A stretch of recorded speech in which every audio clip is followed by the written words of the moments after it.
Haleluya. Pertama sekali saya mengucapkan terima kasih kepada Tuhan yang sudah membawa saya ke tempat ini. Tuhan Yesus baik. Apa yang tidak pernah pikirkan itu pun diberikannya.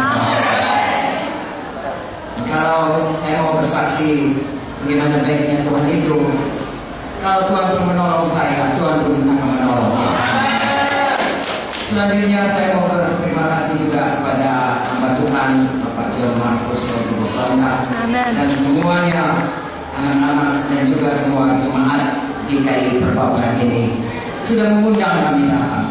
Terima kasih sangat sukacita juga dikasih undangan pada hari ini. Hari ini kita sama-sama bersukacita untuk merayakan atau untuk mengingat Yesus sudah datang ke dunia ini, lahir di Bethlehem, dan betapa kasihnya kepada kita. Karena kasihnya lah maka dia datang ke dunia. Yohanes 3:16 semua kita tahu firman Tuhan ini begitu besar kasih Allah akan dunia ini sehingga diberikannya anaknya yang tunggal, yaitu Tuhan Yesus Kristus, supaya kita yang percaya kita tidak binasa tapi beroleh hidup yang kekal. Haleluya. Kenapa binasa? Karena semua manusia ini seharusnya binasa ke neraka. Roma 3:3 berkata semua manusia sudah berdosa. Tidak ada yang tidak berdosa. Dulu saya pikir saudaraku, dibanding orang lain saya itu lebih baik. Ya, lalu saya lihat orang mati, ada tanda tanya, mati itu kemana ya? Karena tidak pernah orang kembali daripada kematian. Untuk kita tanya, di mana tahu? Serta bertanya besar. Lalu saya pakai pikiran saya, dibanding siapa saya lebih baik. Kayaknya nggak akan kita masalah soal itu. Tapi tetap tidak ada kepastian. Karena memang Tuhan berkata, saudaraku, semua manusia sudah berdosa dan upah dosa itu maut. Artinya semua dosa harus dihukum. Tuhan itu Tuhan yang baik, tapi Tuhan yang adil. Tidak ada dosa bisa masuk ke surga. Berarti kalau dosa itu perlu dilepaskan dari kita, maka kita akan dihukum di neraka selama-lamanya. Sebenarnya seluruh manusia ini harus masuk neraka. Dan begitu besar kasih Allah, dan kita sudah dengar ayatnya berkata, diberikannya Tuhan Yesus untuk apa? Untuk lahir di Bethlehem, tapi tidak tinggal di Bethlehem saja. Dan kemudian tumbuh besar sampai umurnya 30 tahun. Dan kemudian dia mulai melayani. Dibaptis dulu saudaraku dan penuh Roh Kudus, mulai melayani 3 tahun lebih. Lalu dia disalibkan. Disalibkan, badannya hancur saudaraku, darahnya tercurah di kayu salib. Itu semua untuk menebus saya dan saudara. Haleluya. Zaman dahulu saudaraku, orang Israel dipilih Tuhan untuk menebus salah mereka. Mereka mengorbankan domba, gambaran Tuhan Yesus. Saya tidak tahu itu saudara, dan bukan saya saja. Banyak orang tidak tahu. Kami menginjil ke kampung-kampung. Kalau kami katakan terima Tuhan Yesus supaya dia puninya salahmu, banyak orang berkata, saya ini orang baik, saya tidak perlu mengampuni dosa. Seperti saya katakan tadi, dibanding yang lain saya lebih baik. Tetapi saudaraku, terus terang saja, walaupun kita ke gereja, saya sudah mengalaminya. Walaupun saya bernama Kristen, tapi kalau belum sungguh-sungguh punya Yesus, maka saudaraku, kita masih tetap orang berdosa. Dan dosa kita itu menghalangi tangan Tuhan untuk menjawab doa kita. Tuhan berkata, bukannya tanganku terlalu pendek untuk menjawab atau menolong engkau, atau telingamu terlalu peka untuk mendengar dan menjawab Tuhan. Saya Matius 9 ayat 1 dan 2. Tapi dosamu itu bagaikan dinding memisahkan aku dengan engkau. Perlu kita yang menebus dosa kita, yang menyelamatkan kita, yang menggantikan kita. Sebab saudara, semua manusia, kalau saya sayang sama anak saya, ya, saya ketua GKI sekarang, namanya Gideon. Ya, kalau saya pun saya tidak bisa saudara menebus dia. Mengapa? Saya sendiri orang berdosa. Ya, bahkan Maria sendiri tidak bisa menebus, ditebus saudara oleh siapapun. Menebus kita pun tidak bisa. Hanya Yesus satu-satunya yang tidak berdosa yang turun dari surga untuk rela mengorbankan nyawanya. Saya dan saudara, siapa yang percaya? Sebenarnya dikatakan Ibu Victoria tadi, pilihan di tangan kita. Mau memiliki Yesus atau menolak Yesus. Kalau kita memiliki Yesus, menerima Dia sebagai juru selamat, penebus kita, percaya kematiannya, kebangkitannya, kenaikannya. Sekarang duduk di sebelah kanan Allah Bapa, Yesus hidup. Hari ini Dia hidup. Itu sebabnya mujizat masih bisa terjadi. Kalau kita percaya memiliki Yesus dalam hati kita, yang masuk dalam hati kita, wahyu berkata Dia menutup pintu.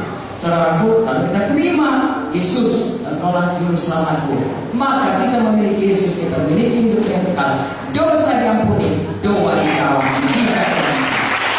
Haleluya. Saya mengalami ya saudara, pada satu hari saya diajak oleh teman saya, saudara yang diajak kemari. Tapi waktu itu bukan KKR Natal, waktu itu latihan Paskah. Disitulah saya dengarkan bagaimana walaupun saya sudah ke gereja, waktu saya berdoa, saya orang tahu saudaraku. Jadi kalau kami berdoa itu biasanya ditutup dengan 39 anak Tuhan Yesus Kristus, aku bertolong. Hampir sama dengan bahasa Batak atau bahasa Indonesia. Dalam nama Yesus, anakku yang tunggal, saya berdoa. Tapi tanda tanya sama saya, doa itu tembus nggak dinilai langit? Saya kan betul yakin. Saya pikir, bahkan guru agama saya pun selalu saya tanya, bagaimana sih Tuhan Yesus itu? Dia pun nggak bisa menerangkannya. Sampai waktu saya diakunya kalau saya dalam tempat yang seperti ini, maka nanti dengarkan firman Tuhan baik-baik, saudaraku. Saya tahu betul, saya orang berdosa, saya perlu juru selamat. Saya perlu Yesus untuk menyucikan semua, untuk mengampuni semua dosa saya. Dan dalam kebaktian itu seperti ini saudaraku, saya berseru kepada Tuhan Yesus. Ada mana saya bercucuran, saya katakan, Yesus, oh Tuhan, Engkau juru selamat, aku perlu, selamatkan aku Tuhan, ampuni semua dosaku. Haleluya. Seperti beban berat saudaraku, kalau saudara pernah baca buku mengenai perjalanan musafir, beban dosa di punggungnya itu jatuh pada waktu sampai di salib Yesus. Begitulah saya rasa lepas, damai, sukacita. Rasanya saudaraku, kalau berdoa itu memang betul Tuhan mendengar. Haleluya. Saya tidak tahu mengatakannya saudaraku, karena besok paginya saya berbuat hal yang sama. Kita orang Kristen kok namanya ke gereja, bangun pagi berdoa, mau makan berdoa, mau tidur berdoa. Saya pun bangun pagi berdoa, tapi beda. Kalau selama ini saya beda rutinitas ya, berdoa pagi Tuhan, kemudian Tuhan pimpin aku sehari ini. Saya kerja sebagai dokter, saudaraku. Saya katakan supaya semuanya pasti saya doa, tapi itu hanya udah rutin saja. Tapi hari itu mulai saya berdoa, saya katakan, Bapa dalam surga, dalam nama Yesus, Hamba anakmu berdoa. Saya rasa Bapa selalu ada di dalam kamar itu, dan kemudian berkata, anakku, aku menyertaimu, aku mengasihimu. Ya, wah, sejak itu hidup saya berubah. Saya terkenal dengan seorang pemurung. Kalau saya ceritakan saudaraku, walaupun saya rasa sangat baik, itu jadi tanya juga kepada saya. Tapi banyak tragedi jadi dalam hidup saya. Artinya hal-hal yang rasanya orang lain yang lebih jahat dari saya pun nggak begitu nasibnya. Ya, saya sekolah dokter tahun 1990, mulai sekolahku kira-kira berapa itu 50 tahun yang lalu, lebih setengah abad yang lalu ya. Kemudian 7 tahun lebih baru tamat kalau di usus saudaraku. Dalam 7 tahun itu, opung tuli saya meninggal. Nah, tulang saya paling tua meninggal. Itu saya 3 bersaudara. Ya 2 laki-laki 1 perempuan. Nah, tulang saya tua meninggal. Kemudian sama tulang saya paling muda meninggal. Kemudian ibu saya meninggal. Ibunya 10 bulan saya. Kemudian tulang saya paling tua habis semua. Dan yang tinggal saudaraku adalah bapak saya yang TBC-an, 6 tulang saya yang nggak pernah cari makan, ya, yang ditinggal itu. Dan kami anak 14 orang. Semua kami itu, saya paling tua, belum ada taman sekolah, belum ada kawin, semua masih kecil-kecil. Dan orang di daerah kami, saya datang dari daerah Langkat, saudaraku berkata, keluarga ini hancur. Waktu mengubur mereka satu persatu, ya terakhir kali tulang saya itu dikubur saudaraku sekitar itu, orang berkata, ini keluarga hancur. Karena itulah yang tulang punggung keluarga kami. paman saya, tulang saya yang paling tua itu, dia orang Karo pertama yang pergi ke negeri Belanda tahun 1930, pada satu abad yang lalu. Jadi saudara bisa bayangkan, saudaraku, keluarga sebenarnya berharap kepadanya, tapi satu persatu mereka mati. Saya pikir, ada apa ini? Di mana Tuhan? Di mana? Mengapa manusia hidup? Dari mana manusia ini datang? Kenapa ada di dunia? Apa kerjanya? Mau kemana? Kalau mati kemana? Berputar-putar di situ. Luka saya murung. Walaupun saya sudah sekolah dokter, walaupun saya sudah tamat dokter, orang kenal saya seorang pemurung. Tapi sesudah saya terima Yesus itu, sesudah Immanuel tinggal dalam hati saya, berubah. Ya, saya tahu berubah karena orang berkata demikian. Ya, teman saya sering membawa saya, saudaraku, ke tempat abangnya. Saudaranya berkata, abangnya itu bertanya kepada dia, "Dek, kenapa kawanmu yang satu itu?" Dia panggil saya Rahma.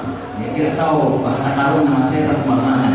Dia panggil, "Kenapa kawanmu si Rahma itu gembira saja?" Dia nggak tahu bilang sukacita, saudaraku, gembira saja.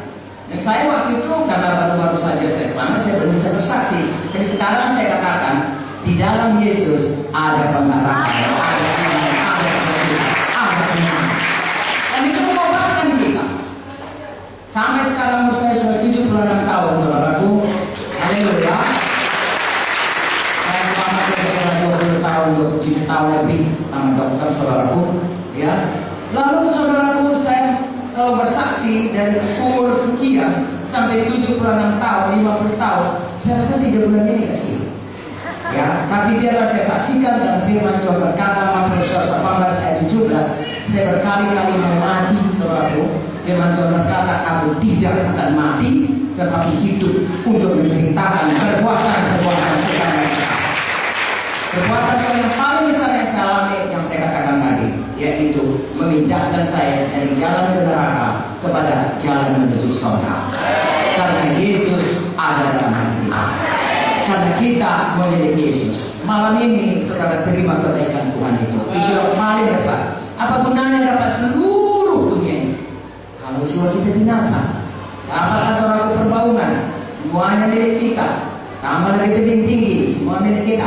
Katakanlah Medan, semua bersama kita. Tapi kalau kita mati ke neraka, neraka itu selama-lamanya, selama-lamanya, selama-lamanya. Dan tidak ada jalan kembali dari neraka pindah ke surga. Tidak ada gunanya, saudara. Itu sebabnya, mari terima Yesus, cari dahulu kerajaan surga dan kebenarannya. Maka yang lain pun akan ditambahkan. Yang lain itu, saudaraku, saya saksikan kepada saudara. Nah, hari ini kita, terutama saudaraku, mujizat Tuhan, ya, kesembuhan. Saya menceritakan dari kesembuhan yang baru saya terima, saudaraku. Tapi sebelum itu pun saya mau sampaikan kepada saudara, saya dorong saudara. Sesudah saya selamat, saya sukacita. Tapi saya tidak pergi ke gereja di mana firman Tuhan disampaikan. Saya kembali ke gereja di mana di situ rutinitas saja. Baik, ya, rutinitas baik, menjaga kita tetap saudaraku untuk berusaha menjadi baik. Tetapi tidak ada roh kehidupan mengalir. Dan saudara teman saya di Pemutik, kami hanya 2 orang dokter wanita di rumah sakit Firmadi yang jadi usul. Lalu dia sering datang, lalu dia ajak saya, "Alah ke gerejaku." Saya katakan, "Ngapain?" Lalu dia katakan, "Gerejaku begini." Saya sama aja semuanya. Lalu dia katakan satu perkara, "Di sana ada kuasa." Kuasa Tuhan. Hah? Saya katakan, "Di mana?" "Ada Roh Kudus." Kalau kita terima Roh Kudus, kita terima kuasa. Oh, saya sangat bergairah, saudaraku. Tapi sayangnya dia pun, saudaraku, belum dapatnya. Dia bilang, "Kau udah dapat?" "Aku belum." Agak patah hati saya. Tapi saya pikir, kalau memang itu betul, dia tunjukkan firman Tuhannya, saya pikir, saya mesti dapat kuasa.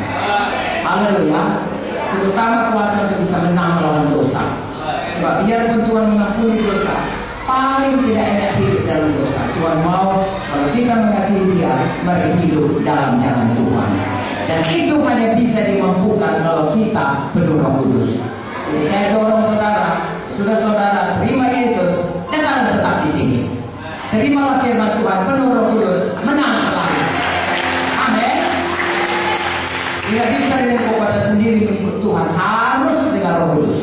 harus Roh Kudus yang bekerja. Jadi pastikan saudara hari ini terima Tuhan Yesus dan juga terima Roh Kudus. Kalau saudara hari ini belum terima sepenuh, datang lagi di gereja ini. Haleluya. Ya, pertama jangan jual Markus ini anak saya. Tapi bukan itu terutama, karena saudaraku, bukan dengan kuat, bukan dengan gagah, hanya oleh Roh Tuhan saja semua itu bisa. Saya saksikan bagaimana Tuhan itu kalau kita selamat, kalau kita terima Yesus, dia seperti disaksikan tadi, dapat Yesus, dapat semuanya. Amin. Ya, dia sediakan pada waktu dia sediakan darahnya, ya, tubuhnya hancur, berbilur-bilur, dicampur, itu namanya bilur. Gunanya supaya kita sembuh. Amin. Selain itu saudaraku, untuk dosa diangkat dari kita, sebab dikatakan dalam Galatia 3, siapa saudaraku yang tersalib, dia terkutuk. Itulah yang dikerjakan Tuhan Yesus, digantikannya seharusnya kita dikutuk dosa, ditanggung Tuhan Yesus kayu salib, kita bebas dari kutuk dosa kalau kita percaya Yesus, dan gantinya diberikan berkat Abraham. Abraham itu orang percaya saudaraku, dia sehat, panjang umurnya saudaraku, dia kaya saudaraku, dan dia dekat dengan Tuhan, dia sahabat Tuhan. Jadi kalau saudara mengikut Yesus, maka berkat ini sediakan Tuhan bagi kita. Ya, saya hari ini bersaksi mengenai kesembuhan. Dari mulai saya selamat sampai saya umur sekarang ini 50 tahun hampir, saudaraku, saya berkali-kali mau mati. Dokter juga bisa sakit saudaraku. Amin. Semua kita bisa sakit. Bahkan kami belajar, begitu kita lahir, badan ini terus mulai rontok. Mata kita itu mulai mau menuju kepada kekurangan ya penglihatan. Semua badan ini serontok. Karena memang itu ditetapkan dari mulanya tanda tidak manusia harus mati. Ya, sudah itu datang penghakiman, hukuman. Sekarang kalau kita terima Yesus, kita mati tapi masuk ke surga. Tapi bagaimanapun tubuh ini, sepanjang jalan kita, saudaraku, selalu ada penyakit. Marilah kita hidup, saudaraku, hidup dalam kesembuhan dari Tuhan, mujizat Tuhan berlaku. Mereka pakai hari-hari kita untuk memberkati orang lain. Sebab kalau kita sakit, kita menjadi beban kepada orang lain, tidak bisa memberkati, malah kita menjadi gangguan kepada keluarga kita. Uang-uang kita pun habis untuk ini, pikiran kita pun susah. Tapi Tuhan menyediakan kesembuhan. Jadi saya selamat sampai sini berkali-kali saya kelihatannya mau mati, tapi saudaraku, Tuhan berkata bahwasanya saudaraku, berserulah kepadanya maka dia akan menjawab. Oleh bilur-bilurnya kita akan sembuh. Disampaikannya firman-Nya maka disembuhkannya juga kita. Dia Tuhan yang mengampuni segala kesalahan dan menyembuhkan segala penyakit. Saya pegang ini ya. Pertama kali saya kira-kira umur 30 tahun Victoria lahir, selaku gereja itu begitu banyaknya tantangannya, saya sakit jantung. Lalu dokter guru kami, ahli dosen penyakit jantungnya berkata, saya mesti pasang pacu jantung. Artinya jantung saya ini bergerak kalau ada baterainya.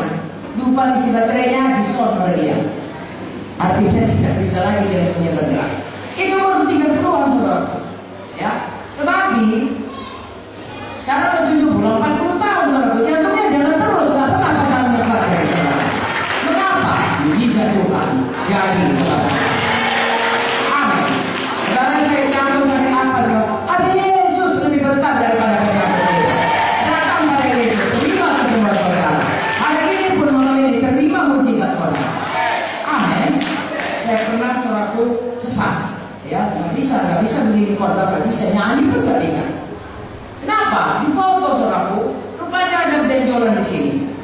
Ya, besar saudara. Saya heran, kenapa begini? Lalu saudaraku dibawa ke Jakarta. Ada di Jakarta mau diperiksa. Waktu diperiksa itu saya mati. Ya, kolaps. Hilang semuanya. Karena saya dokter, boleh masuklah adik-adik saya saudaraku dan Pak Munde. Situlah orang berseru di kamar itu, kamar pemeriksaan. Dalam nama Yesus, balik saya hidup. Alhamdulillah. Mari berkata, mari saya terima, pasti sembuh. Saya pulang ke Medan saudaraku, tidak jadi diperiksa, untuk tidak jadi diperiksa, tidak jadi diobati ya. tetapi ada tabib yang di atas segala tabib, Tuhan Yesus. Saya sembuh. Tidak satu hari, beberapa waktu lamanya, aku dia berkata, ayo kita lihat, buktikan bahwa saya sudah sembuh. Saya benar juga saudaraku, karena pikiran saya sebagai dokter bagaimana bisa nggak diobati kok, ya. Tapi Pak Menteri berkata, kemenangan iman, ya, dari mengalahkan dunia. Bawanya saya ke Elizabeth di foto bersih, tidak ada yang lain. Haleluya! Tuhan Yesus tidak berubah. Kemarin, hari ini, sampai selama-lamanya. Yang terakhir sekali saudaraku, kira-kira 3 minggu yang lalu, ya, 2 minggu lebih dari tanggal 23 bulan November, saya sudah dijadwalkan untuk pergi ke Timor Leste. Sudah beli tiket, sudah urus semuanya, tinggal mempersiapkan apa di bawah. Jadi begitu sibuknya, saya tidak begitu awas, terpleset. Ya, ada air di situ yang seharusnya tidak ada, ya, dan lampu dimatikan. Saya tidak lihat, saya terpleset. Umur setua saya itu sangat berbahaya. Ya, tapi Tuhan menolong. Saya terpleset, bukan kepala saya terbentur, tapi saya terduduk, sangat kuat terduduknya. Sampai rasanya saudaraku itu belakang ini entah mau bagaimana lah. Saya nggak bisa duduk, tidak bisa berdiri, tidak apalagi berjalan, berbaring pun sakit. Ya, saudara terlentang di lantai, sakit sekali. Saya minta saudaraku anak saya menggendong saya ke mobil dan bawa saya ke rumah sakit. Dan kalau seperti itu, saudaraku berbahaya bagi kami yang sudah tua, karena tulang itu saudaraku bisa saja patah. Kalau tulang tak patah, itu fatal, ya, itu fatal. Saya berpikir, maka saya mau pulang ke surga. Pada Senin harus berangkat ke Timor Leste. Terus saya minta doa kepada semua hamba Tuhan, anak-anak saya di seluruh Indonesia, saudaraku, yang Timor Leste semua bilang, ibu bangun bangkit berjalan. Dan hari Senin saya disuruh, saya pegang sama dokter itu, lalu ditunjukkannya fotonya saudaraku. Ternyata tidak ada yang patah, tidak ada yang retak pun tidak ada. Puji Tuhan, amin. Tetapi sakitnya tidak ketolongan, ya, sakit sekali. Lalu saya suruh tidur, besoknya pun tidak bisa. Ya, bawa saudaraku namanya terapi, bergerak pun tidak bisa. Waktu dimasukkannya pada kulit saya, sakit sekali. Bergerak ke kiri, sakit sekali sepanjang hari. Lalu kemudian sorenya dokternya datang ke kakak, sudah bisa duduk. Saya bilang bisa duduk, dari tidur aja sakit. Yuk, dia katakan, dia dipakai Tuhan saudaraku, ya, dia hanya mau berusaha mendudukkan saya, tapi saya tiba-tiba bisa duduk, gak ada sakitnya. Sudah jadi mujizat Tuhan kepada saya. Saya berbaring ada sakit, waktu disuruh dokter duduk, seperti Petrus menyuruh orang yang lumpuh itu, bangun, bangkit, berjalan, duduk saudara. Dilihatnya saya tidak sakit, dia bisa duduk, dia katakan, coba berdiri. Lalu saya belum pakai kaos kaki, dia sendiri, dokternya sendiri. Saya kepinginnya tahu apakah saya bisa berdiri. Dibukanya kaos kaki saya, lalu kemudian saya berdiri, tidak ada rasa sakit. Lalu katanya jalan, saya bisa jalan. Duduk katanya ada di sini sofa, ada di kursi, pilih mana duduk. Saya duduk di kursi, duduk, bisa duduk dengan baik di kursi. Ayo jalan lagi dulu, latihan katanya. Lalu saya bilang, dokter saya mau ke Timor Leste. Lalu dia katakan, waktu hari saya difoto semalamnya, dia nggak mau jawab boleh atau tidak. Tapi pada waktu dilihatnya saya bisa, dia katakan boleh. Cuma kalau di bandara pakai kursi roda. Saya pikir enggak soal aku digotong, pokoknya aku mesti sampai ke Timor Leste. Haleluya! Hari Senin saya berangkat ke Timor Leste dan saya sampai Timor Leste. KKR di sana, seminar di sana, bisa jalan, bisa duduk, bisa berdiri. Haleluya! Begitu saya sampai di bandara saudaraku, anak-anak Tuhan Timor Leste berlutut saudaraku menciumi saya, karena mereka itu tidak begitu hatinya saudaraku. Berangkat dari Medan, dia panggil Joyce, sudah naik pesawat kalian mau nggak? Ya. Sampai Jakarta, karena Medan, Jakarta, Denpasar, Bali, baru ke Timor Leste, karena itu luar negeri. Gak bisa langsung saudaraku dari Jakarta ke sana, atau dari Kupang, gak bisa, mesti dari Bali. Jadi saudaraku, mereka itu terus dipantaunya. Sebab kalau sampai Jakarta saya mogok, ke Jakarta dia, ayo kapan mau berangkat? Kami bermalam pun ke Jakarta. Dipantau mereka sampai di Denpasar. Sesudah kami naik pesawat, barulah mereka boleh jadi juga ibu model dari keluarga itu. Haleluya. Yang saya mau sampaikan kepada saudara, mujizat Tuhan jadi pada saya, jadi juga pada saudara. Kalau orang yang setua saya pun ditolong Tuhan, apalagi kalau masih muda, saudara perlu panjang umur untuk menceritakan kebaikan Tuhan kepada orang-orang lain, jadi saksi Tuhan. Saudaraku, terima keselamatan saudara, terima kesembuhan saudara, terima berkat yang berkelimpahan, terima seluruhnya yang sudah disediakan Tuhan bagi saudara. Hiduplah berkemenangan, hiduplah menjadi saksi, menjadi kemuliaan bagi Tuhan. Hidup cuma sekali saudaraku, dan sangat singkat. Kalau saudara tanya saya, umur saya pada waktu saya tamat SMA 17 tahun saudaraku, saya rasa baru kemarin itu. Sekarang ini sudah 76 tahun. Makanya kalau tanya orang berapa umurmu, 17 tahun lebih sedikit. Singkat sekali, cepat sekali rasanya berkat. Dan kalau waktu yang singkat itu saudaraku, kita buang dengan cuma percuma. Kita pakai untuk kesenangan daging, kesenangan duniawi, dan tidak peduli kepada Tuhan Yesus. Malam ini pastikan pilih Yesus. Dapat Yesus, dapat semuanya. Adakah saudara diberkati? Siapa yang percaya Yesus itu Tuhan yang mengasihi? Angkat tangan, katakan saya. Mari kita berseru Yesus. Saya percaya. Adalah juru selamat. Selamatkan saya. Ampuni saya. Sucikan dosaku oleh darah-Mu yang kudus. Saya terima keselamatan saya. Terima kasih Tuhan Yesus. Berkati saya. Sembuhkan saya. Tolong saya Tuhan. Terima kasih Tuhan Yesus. Penuhkan saya dengan Roh Kudus-Mu. Haleluya. Amin. Beri kemuliaan kepada Tuhan. Adakah saudara diberkati? Apakah saudara sekarang punya iman? Tuhan Yesus itu baik. Saya minta supaya Joyce juga menceritakan lagi. Dia lebih pintar dari saya, saudaraku. Ini anak-anak saya lebih rapi, lebih pintar daripada saya. Saya sangat sukacita. Segala puji hormat bagi nama Yesus, bagi Tuhan.